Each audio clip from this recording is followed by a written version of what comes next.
오늘 우리에게 주시는 하나님의 말씀 봅니다. 빌립보서 2장 25절부터 30절 말씀. 교독하죠. 제가 먼저 읽습니다. 그러나 에바브로디도를 너희에게 보내는 것이 필요한 줄로 생각하노니 그는 나의 형제여 함께 수고하고 함께 군사된 자여 너희 사자로 내가 쓸 것을 돕는 자라.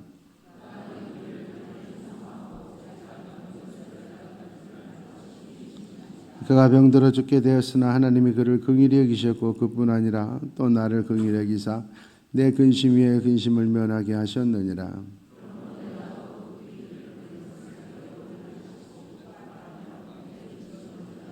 이러므로 너희가 주 안에서 모든 기쁨으로 그를 영접하고 또 이와 같은 자들을 존귀히 여기라.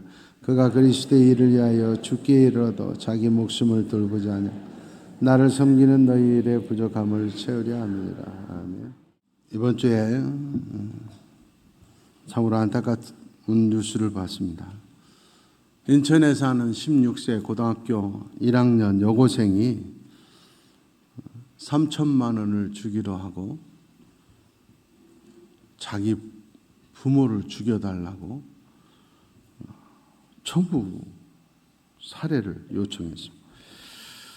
과정에서 돈 문제 때문에 다툼이 일어나서 잘 되지는 않았지만 다행히 실행은 되지 않았지만 딸이 부모를 죽여달라고 3천만 원 주겠다고 시도한 것 자체가 참 기가 막히고 가슴이 아픕니다.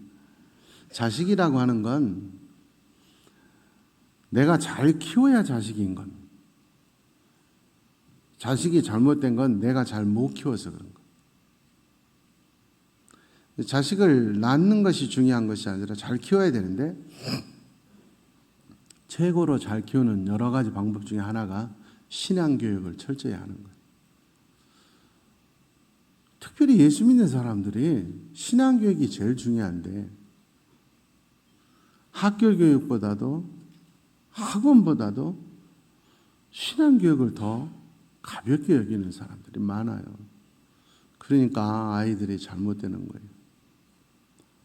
그러니까 어른들에 비해서 아이들 숫자가 물론 인구도 줄었지만 교회의 숫자가 급속히 준 건 다 아이들을 잘못 키워서 그렇고, 그러니까 예수 믿는 부모들이 잘못 키우고 있다.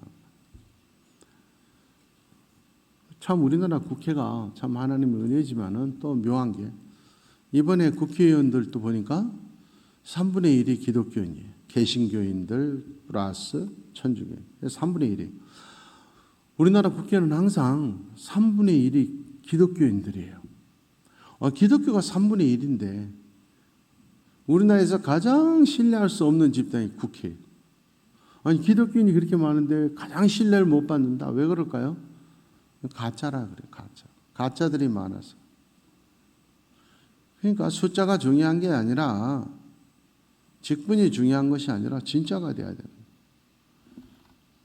오늘 본문만 했음에서 진짜 그리스도인 멋진 예수 사람을 여러분에게 소개합니다. 그의 이름은 에바브로디도입니다. 이 에바브로디도는 빌립보 교회가 바울 사도의 사역을 도우라고 함께 보내준 사람. 근데 이 사람이 바울 사도를 도와서 복음을 전하는 일을 하다가 병이 걸려서 죽을 병에 걸렸습니다. 이제 6개월밖에 못 삽니다. 암입니다. 판단을 받아요. 그런데 놀랍게도 하나님이 그걸 고쳐주셔서 이제 다른 데 다니면서 간증하는 사람이 돼요. 에바브로디도는 어떤 믿음을 가졌길래 바울 사도가 자신 있게 추천하고 소개하고 또 하나님이 죽을 병에 걸렸는데도 고쳐주셨을까? 오늘 본문을 통해서 좀 살펴보려고 합니다. 첫 번째는 바울 사도가 에바브로디도를 소개할 때 나의 형제다 이렇게 소개합니다. 핏줄은 전혀 다르지요. 남남이지요. 그런데 에바브로디도는 내 형제다. 여러분 아버지, 하나님 아버지 이렇게 불렀으면 우리는 다 형제 자매예요. 이 교회는 형제 자매인 거예요. 그러면 어떻게 해야 돼요? 우리들이 가장 우선순위가 돼야 돼요. 형제 자매인데도 내 형제 자매가 잘못한 걸 옆집에 가서 일리면 그건 사람도 아니에요. 내 형제자매가 우선이지 다른 사람은 도와주면서 내 형제자매 안 도와준다? 그건 말이 안 되는 거예요. 근데 오늘 한국교회가 그러지 않아요. 많은 사람들이 내가 사업을 해보니까, 내가 이 직장 다녀보니까, 내가 우리 아파트 살아보니까 예수 안 믿는 사람들이 더 편해. 이런 말 자주 합니다. 예수 믿는 사람들이 더해? 이런 말 자주 합니다. 그만큼 가짜가 많다는 얘기지만 다른 의미에서는, 그러면 나는 다른 사람들이 나와 교제하면서 진짜 예수 사람이다, 형제다, 자매다 그러는가? 나를 돌이켜봐야 돼. 나를. 마태복음 23장 8절에 예수님이 분명히 말씀하셨어. 너희는 다 형제다. 그럼 우리가 먼저 우리를 돌보고, 잘못한 거 있으면 덮어줘야 돼. 다른 데 가서 이웃집 가서 소문내면 되냐고요. 우리가 있을 때 마음에 안 들어도 내 동생, 내 오빠, 내 형제가 최고지. 남만 도와줄 거냐고. 남이 더 낫다 그럴 거냐고. 성격 안 좋다고 남이 더 좋아 그럴 거냐고. 그러면 부모가 얼마나 가슴이 아프겠어요. 형제가 싸우면 부모가 얼마나 가슴이 아프겠어요. 오늘날 우리 한국교회가 형제끼리, 자매끼리 싸운다. 이건 진짜가 아니다. 가짜들만 차고 넘친다는 거예요. 율법이 신앙이 아니에요. 관계가 신앙이에요. 관계. 뭘 하고 안 하고가 신앙이 아니에요. 얼마나 서로 사랑하고, 얼마나 허물을 덮어주고, 어려울 때 같이 가고, 이게 신앙이지. 너희가 서로 사랑하면 모든 사람이 너희가 내 제자인 줄 알리라. 서로 형제 자매인 걸 알고 지체인 걸 알고 사랑하며 나가는 게 신앙이지, 뭘 한다 안 한다, 착하게 산다 안 한다, 죄 짓는다 짓지 않는다, 그게 기준이 아니란. 한국교회는 그런데 그런 율법주의에 빠져버려요. 판단하실 하나님이 아시고 우리는 그런 거 하는 게 아니에요. 형제 자매니까 잘못하고 죄 지으면 용기를 북돋아서 권면도 하고 함께 끌고 사랑하면서 가는 게 신앙이란. 이게 진짜 성도의 모습이다. 내 형제인데 어떤 형제냐? 함께라는 말이 두 번이나 나와요. 함께 고생했고 함께 군대 갔었다. 함께 군생활 했다 그 말이에요. 고난을 함께한 사이가 친한 사이고 그게 진정한 사이다. 어려울 때 도와주는 친구가 진정한 친구. 그런데 교회에서 보면 그렇지 않아요. 어려울 때 보면 없어요. 11년 동안 우리가 6년, 7년 전에 헌당했지만 11년 동안 우리 건축금 통장에서 107억 8천만 원이 나갔어요. 이자가 매달 돌아오고 또 갑자기 사고 나서 또 다시 보강하게 되고, 시골 교회에서 300명이 시작한 교회가 11년 만에 107억 8천만 원을 다 갖고 헌당을 한다는 건 참 기적적인 일인데, 매월 이자 내는 게 정말 금방금방 눈 깜짝할 사이에 이자 내는 날이 돌아와요. 그럴 때 어떤 사람도 한 명도 저한테 목사님 이번 달 이자는 낼 수 있습니까? 부족한 건 없습니까? 물어본 사람 한 명도 없어요.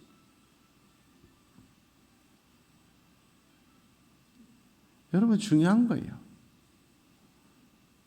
여유 있고 되니까 어디다 쓰나 눈 부리키는 감독들은 엄청나게 늘어나요. 그건 가짜들이에요. 가짜들. 진정한 사랑은 어려울 때 함께하는. 남편이 돈 못 벌었다고 내치면 그건 아내가 아니잖아요. 아내가 병들었다고 내치면 아니잖아요. 어려운 순간에 함께해야 진짜 부부고 진짜 형제인 거예요. 나보다 좀 못하다 그랬을 때 업신여기지 말고 내가 좀 힘이 돼줘야 진짜 교인이다 그 말. 못한다고 지적하는 건 그건 형제가 아니다 그 말이에요. 로마서 14장 10절 말씀에 보면 어째 형제를 비판하고 업신여기냐. 그런 사람들은 반드시 하나님의 심판 앞에 쓴다 그래요. 우리 다 같은 형제 자매니까 비판하거나 판단하거나 잘못한다고 나무라지 말라니까. 그 보호자란 걸 내가 어떻게 하면 도와줄까? 그래야 된다니까. 그게 진짜 성도라. 더 무서운 말이 있습니다. 요한일서 3장 15절에 보니까 형제를 미워하고 핍박하는 자는 살인자로 하나님이 취급하겠다. 살인죄 지은 걸로. 그래서 얼마나 무서운가 봐요. 영생이 그 속에 없다. 지옥 간다.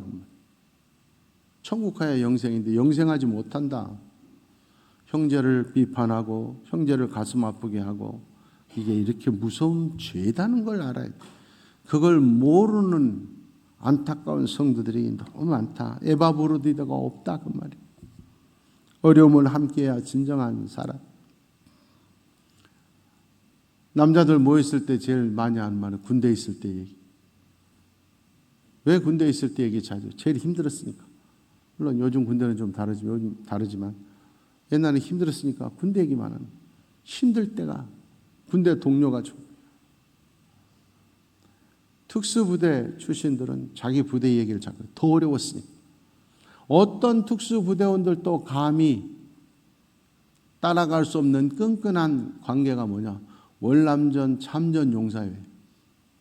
이분들은 정말 목숨 걸고 싸웠고 뒤를 봐줬으니까 목숨 걸고. 신앙도 마찬가지예요. 함께 기도하면서 어려움을 다 이겨내고 고난을 함께 하면 끈끈해지는 거예요. 진짜 형제자매가 돼요. 그런데 요즘은 어려움을 함께 하려고 하냐. 고난을 떠나서 조금 힘든 일도 안 하려고 해요. 그 형제자매의 모습이 아니에요. 전에는 체육대회를 한다, 어디 놀러를 한다 그러면 구역마다 이렇게 모아서 하고 식 준비하고 막. 그러니까 그 과정에서 싸우기도 하고 막 말도 많고 그러지만 그 과정에서 돈독해지는 거예요. 형제자매 우애가. 그러니까 같은 교회 성도라는 의식이 있어. 요즘은 목사님 시키죠. 아주 간단해. 출장 뷔페 시킵시다. 목사님 밥 시키죠. 배달 시키십시다. 아무리 배달의 민족이라고 다 배달이야. 그러니까 성도들이 끈끈한 형제의식이 없는 거예요. 교회에 대한 애정도 고난을 함께 해야 되는 거예요.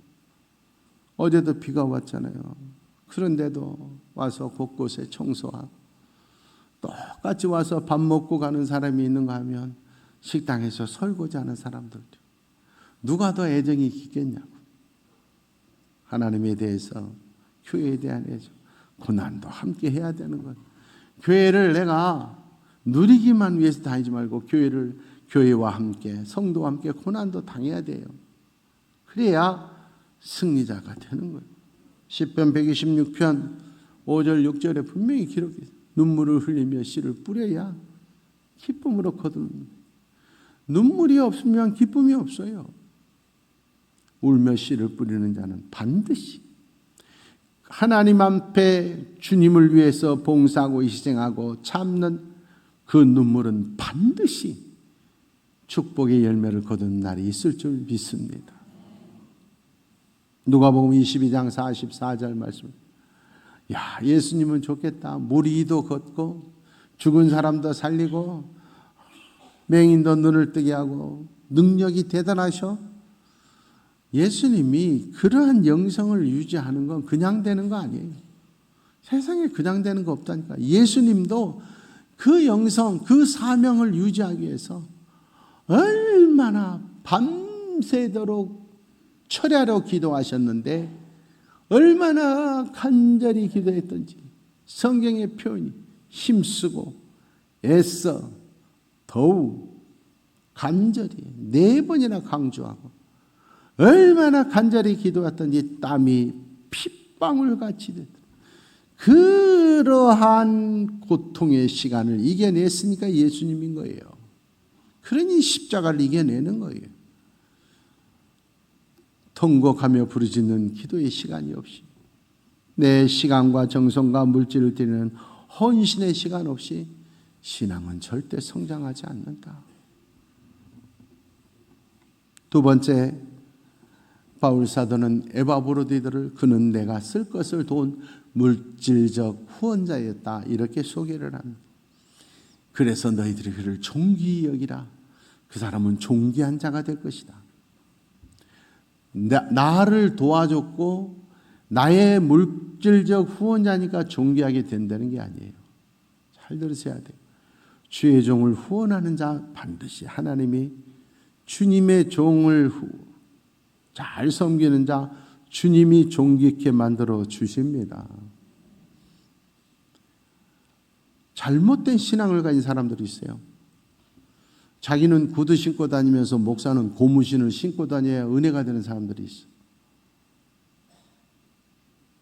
자기는 45평 아파트에 살면서 목사는 15평에 살아야 은혜가 되고, 자기는 대형차 타면서 목사는 소형차 타야 은혜가 되는 사람들이 있어. 그건 나쁜 사람들이에요. 그거 가짜들이에요. 부모님한테 어머니, 제가 어머니 사랑하는 거 알죠? 그러니까 콩나물만 드세요. 여러분, 그러면 안 돼요. 소고기도 사다 드리고 용돈도 드리고 주의 종이 당당하게, 물론 우리 교회는 잘합니다. 사랑의 연금도 매달 해주시는 분들도 많고 또 이번에 선거에 후원금도 많이 도와주시고 고마워요. 그러나 당연히 그렇게 해야 돼요. 그래야 존귀케 되는 거예요. 우리 최동아 선교사님도 6개월 동안 계실 텐데 내가 대접하는 거 다 확인해 볼 거예요. 밥 한 끼라도 사드리고 돈 안 드는 부분에서 기도만 하게 그러지 말고. 왜? 물질이 있는 곳에 마음이 있는 거예요. 루터가 그랬어요. 지갑이 회개하지 않는 회개는 거짓 회개다. 성경도 말해요. 마태복음 6장 19절부터 21절 말씀. 보물이 있는 그곳에 내 마음이 있다. 물질이 있는, 돈이 있는 곳에 마음이 있는 거예요.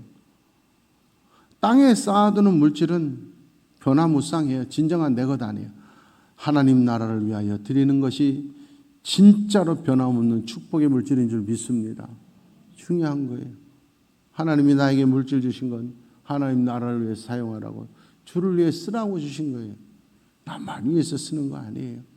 남아서 드리는 거 아니에요. 우선순위가 바뀌어요. 너무 물가가 많이 올랐어. 말은 그렇게 하면서 10년 전이나 지금이나 주정헌금은 똑같이 하면 안 돼요. 하나님 앞에 물질 드리는 게 기쁨이 되고, 주님은 즐겨내는 자를 사랑. 특별히 주의 종들의 사역하고 선교사님들 사역하는데 물질적 든든한 후원자가 될 수 있기를 원합니다. 그런 자를 하나님이 존귀케 여긴다. 에바브로디도가 그런 사람이었다. 우리는 바울 사도를 잘 압니다. 바울 사도는 영적으로만 살지 않았어요. 로마서 16장에 보면 든든한 후원자들이 다 있었어요. 특별히 빌립보 교회, 데살로니가 교회, 갈라디아 교회는 특별히 물질적으로 엄청 후원했어요. 어설프게 뭐 아는 사람이 바울 사도는 자비랑 목회했다. 자비랑 목회 텐트를 만들면서 불이 쓰길라 올라와 다닌 건 몇 년 안 돼요. 그리고 그 기간에도 교회들이 후원했고 성도들이 후원해서 그 물질 가지고 돌아다니면서 선교를 했어요. 우리 예수님도 마찬가지예요. 예수님이니까 만나만 드시고 이슬만 드시고 사시지 않았어요. 예수님의 사역에도 수많은 마리아들이 전적으로 예수님을 사역을 감당했어요. 물질적인 모든 걸 커버를 했어요. 그래서 사역이 되는 거예요.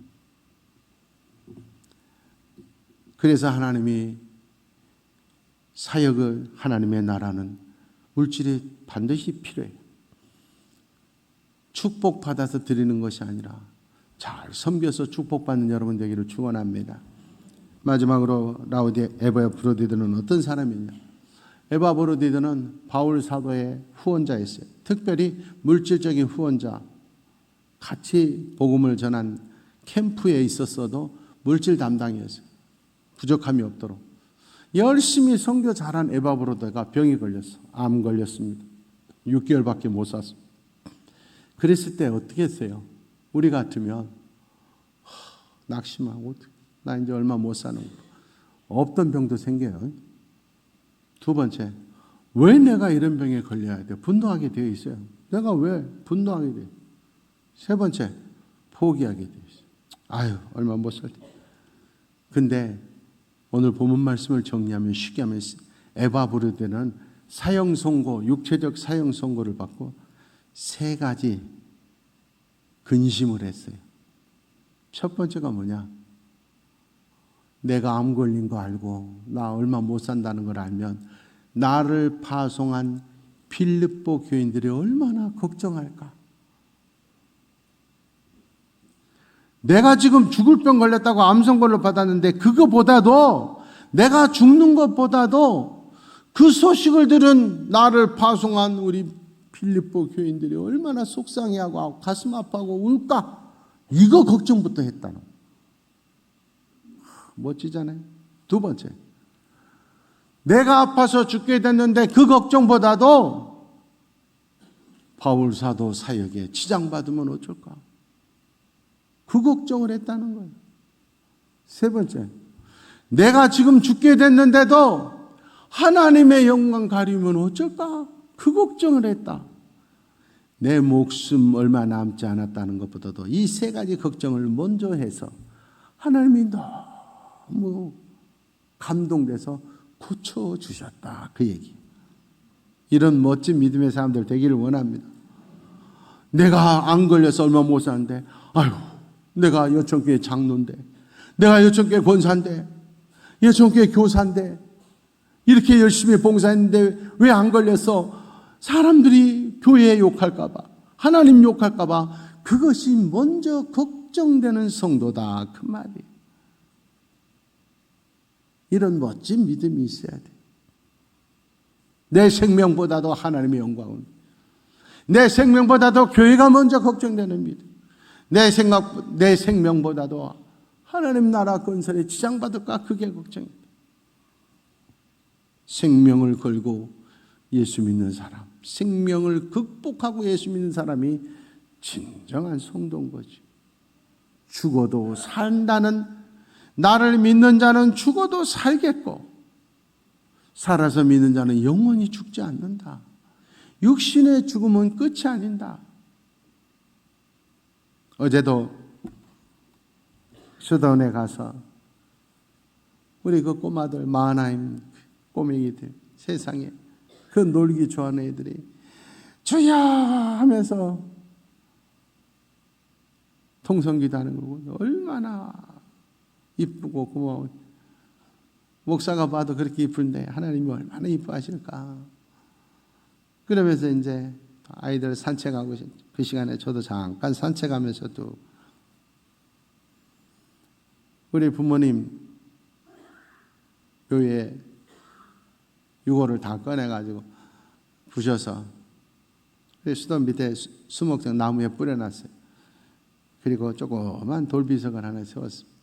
거기에 우리 아버지 태어나신 날, 우리 어머니 태어나신 날, 대부분의 비석은 그 다음 돌아가시는 날 써놔있잖아요.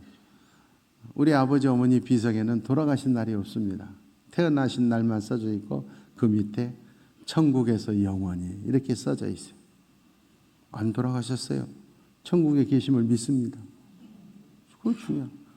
제사를 소중히 여기지 말고 영생하심을 믿으시기 바라요. 응? 돌아가신 분 붙들고 슬픔에 잠겨 있지 말고 그분이 나를 보고 계신다, 사랑하신다, 살아계신다 믿고 그분 앞에 당당한 삶을 살기 위해 노력하시길 바라요. 제사 잘 지내는 거 의미 없어요. 묘 관리 잘하는 거 의미 없어요.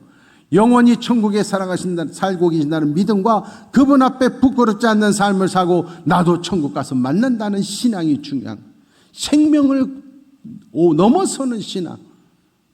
육신의 죽음 아무것도 아니다. 모두 다 죽는데 몇 년 먼저 죽는데 뭐 그게 문제. 영원한 삶을 살아야지. 에스더서 4장 16절 말씀에 보면 에스더는 왕후입니다. 그런데 자기의 유대 민족이 죽게 됐어요. 사촌 오빠가 말합니다. 야, 왕한테 얘기해서 우리 좀 살려달라 해라. 오빠, 왕궁의 법도는 아주 지엄해. 여러분 엄격하잖아요. 왕궁의 법도는 왕도 마음대로 할 수 없어요. 우리 왕궁의 법도는 왕이 불러야지, 왕후라고 함부로 나가면 왕 앞에 가기도 전에 경호하는 내시들에 의해서 죽어버려요. 모르드게가 말하면, 야, 하나님의 일을 생각해. 너가 지금 왕후가 된 게 하나님이 우리 민족 구하기 위해서 세운 거야. 에스더가 말합니다. 그래요. 그러면 내 목숨 걸고 나가겠습니다. 기도합시다. 기도해 주십시오. 고백하잖아요. 죽으면 죽으리다. 그래서 나갔더니 왕이 오히려 무슨 일이냐? 나라의 절반이라도 주겠다. 우리 민족 살려주십시오. 목숨 건 믿음, 육신의 죽음을 당할지라도 영생한다는 믿음, 이 믿음을 가진 에스더 한 사람 때문에 온 유대인이 살아난 줄 믿습니다. 내가 목숨 걸지 않아서 육신의 건강과 육신의 즐거움과 육신의 성공과 이게 더 앞서기 때문에 하나님의 역사가 안 일어나는 거예요. 나를 핍박하는 자들이라도 생명권 믿음 앞에서는 굴복하게 되어 있어요. 변화되게 되어 있어요.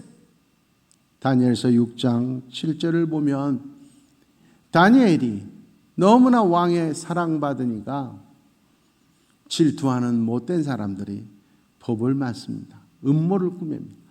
왕이시여, 앞으로 30일 동안은 아무도 어떤 신한테도 예배드리지 못하고 왕한테만 절하게 합시다. 왜? 다니엘이 매일 3번씩 예배드리는 걸 알고 있거든요. 그런 사람들이 있으면 사자굴에 넣어 죽입시다.